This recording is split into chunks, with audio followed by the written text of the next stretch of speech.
Trilhando a História. Oferecimento Grupo Sapiens. Evoluindo com educação. Café Mirim. Sempre o melhor. Site Eu Ideal. Um portal diferente. Peixim Restaurante. O melhor do peixe é aqui. Rio Verde Pesca e Náutica. Produtos de qualidade para momentos especiais. Quer defender a sua liberdade? Defenda primeiro a sua identidade. Povo sem história não é povo, é bando. E nós não somos bando, somos destemidos pioneiros. O Trilhando a História de hoje leva todos vocês para uma nova aventura, para conhecer um pouco mais sobre a saga dos destemidos pioneiros, desses personagens que contribuíram para edificar a história e construir um sonho no Eldorado, Rondônia.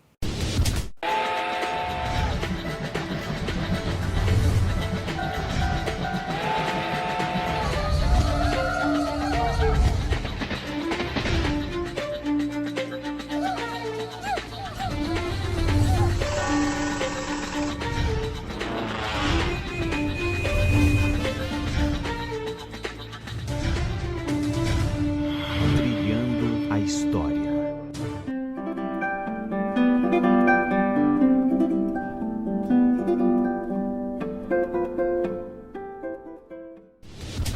Que o primeiro veículo a andar por esses rincões da Amazônia foi a locomotiva da Estrada de Ferro Madeira Mamoré, em 1878, todos nós sabemos.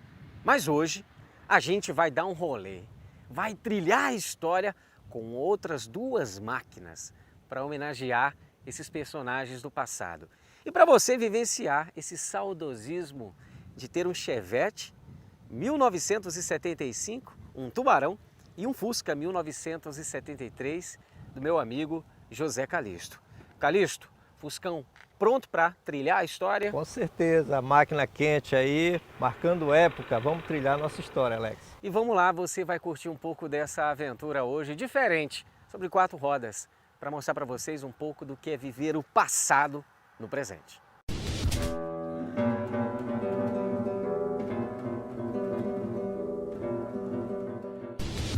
Em 1872, Public Works vem para a Amazônia, para Santo Antônio do Alto Madeira, iniciar uma epopeia, construir a Estrada de Ferro Madeira Mamoré. Para o quê? Para transportar pelas de borracha da região do Beni, da Bolívia, do Pando e da região do Mamoré e do Guaporé e do Vale do Madeira, para levar toda essa riqueza para a Europa. A Europa precisava de borracha naquele momento e a Amazônia tinha isso em abundância através da extração desse látex da árvore chamada seringueira Oerbias brasiliensis. A epopeia da construção dessa ferrovia demorou muito tempo. Foi apenas em 1912, quase 40 anos, no dia 1º de agosto, que ela conseguiu ser inaugurada, depois de 5 empresas se aventurarem na sua construção.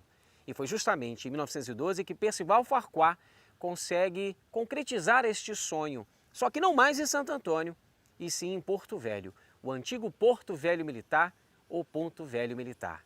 A história de Porto Velho, então, está associada a essas duas paralelas, a esses trilhos de ferro e aço que resistem à memória.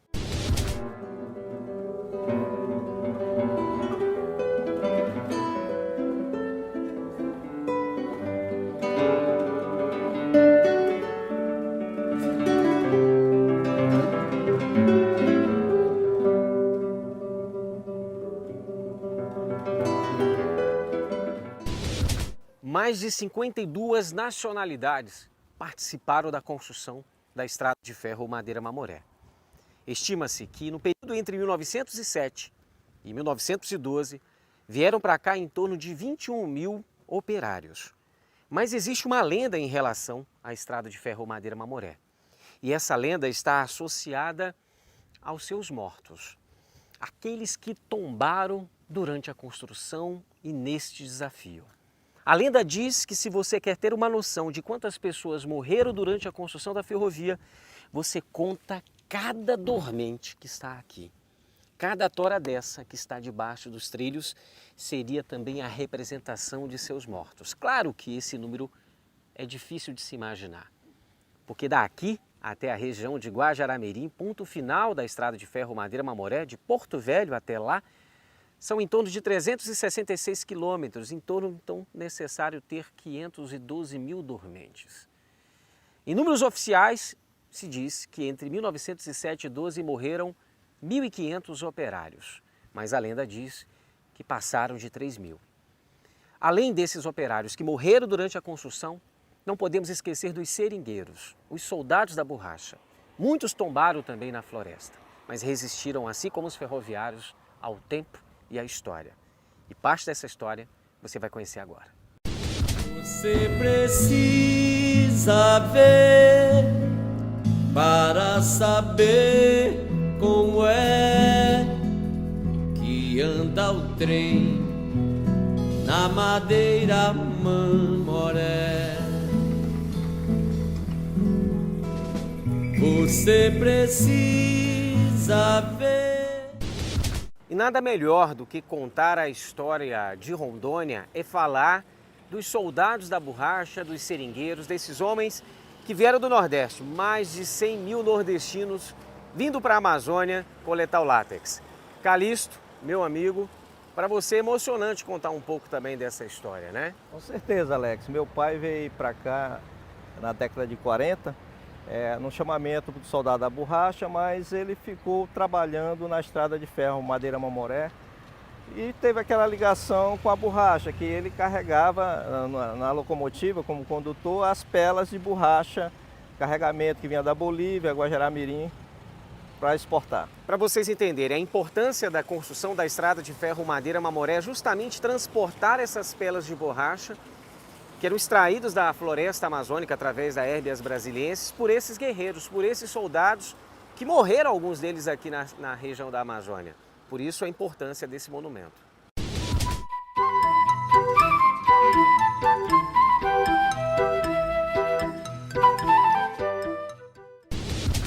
Eu sou de uma terra que o povo padece, mas não esmorece e procura vencer. Da terra querida, que a linda cabocla, de riso na boca zomba do sofrer. Não nego meu sangue, não nego meu nome. Olho para a fome, pergunto o que há. Eu sou brasileiro, filho do Nordeste, sou cabra da peste, sou do Ceará. Eu empresto um pouco do conhecimento da obra do escritor Emanuel de Almeida, Os Cearenses na Amazônia. E essa obra conta a história desses destemidos pioneiros, desses homens que desafiaram a Amazônia, vindo do Nordeste, para encarar a extração do látex, encarar a grande floresta. Imagine só o grande choque cultural, até mesmo por conta do bioma da Amazônia ser muito diferente daquilo que é o bioma da Caatinga, do sertão do Agreste. Mas a fome era tanta que esses homens saem do Nordeste, mais de 100 mil, para vir para cá, para construir uma história, para viver e para aqui fincar suas raízes. Raízes que agora fazem parte também da nossa história.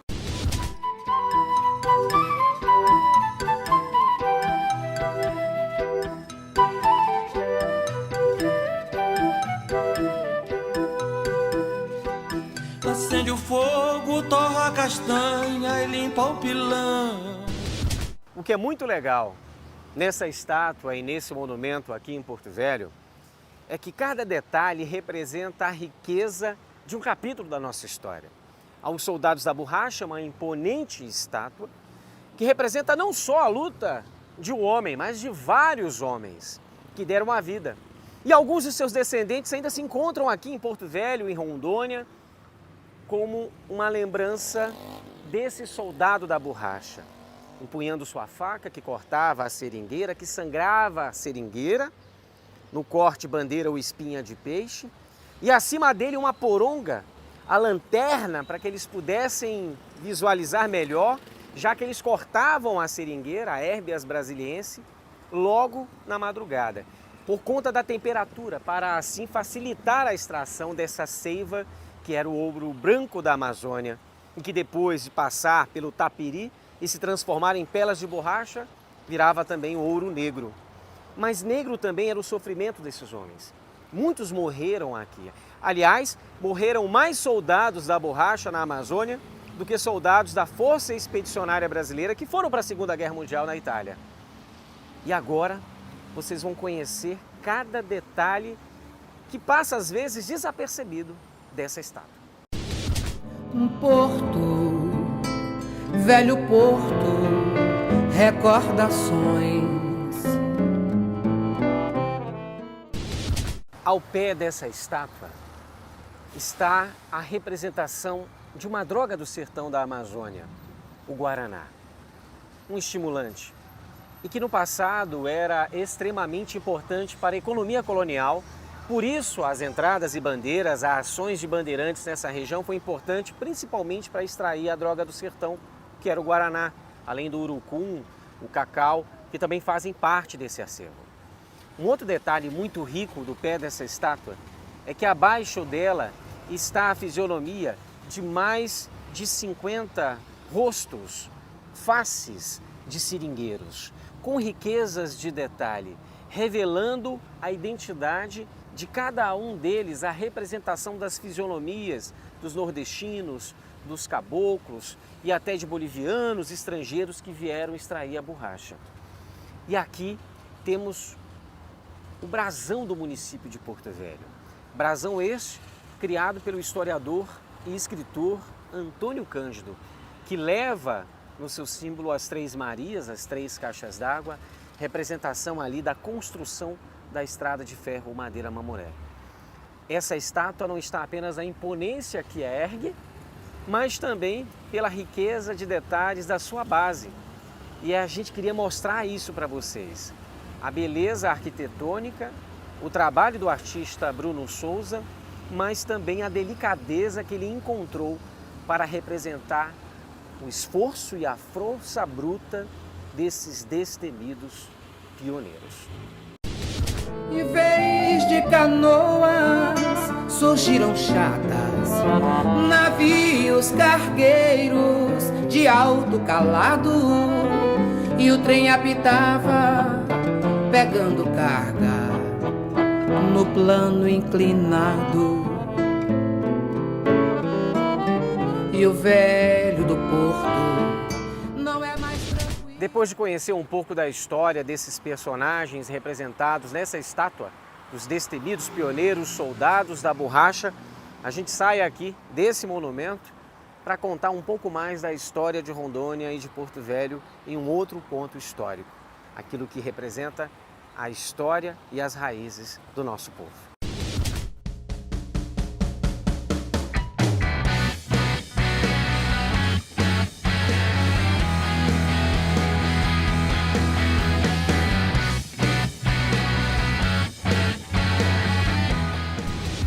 Nós encerramos o programa de hoje naquilo que simbolicamente representa o portal de entrada do Real Forte Príncipe da Beira, uma fortaleza construída lá em meados de 1775 e 76 para defender a fronteira de Portugal diante da Espanha, à margem direita do rio Guaporé, hoje no município de Costa Marques. É considerada a maior obra portuguesa fora de Portugal, a maior fortaleza construída nas Américas, com 970 metros de perímetro, com 56 caioneiras, símbolo de resistência, de território, de valor, desse mundo caboclo, misturado com o mundo português, com os escravos, com os povos indígenas, que fincaram ali uma estaca da história.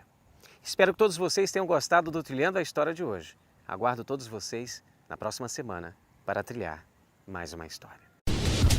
Trilhando a História. Oferecimento Grupo Sapiens. Evoluindo com educação. Café Mirim. Sempre melhor. Site Eu Ideal. Um portal diferente. Peixim Restaurante. O melhor do peixe é aqui. Rio Verde Pesca e Náutica. Produtos de qualidade para momentos especiais.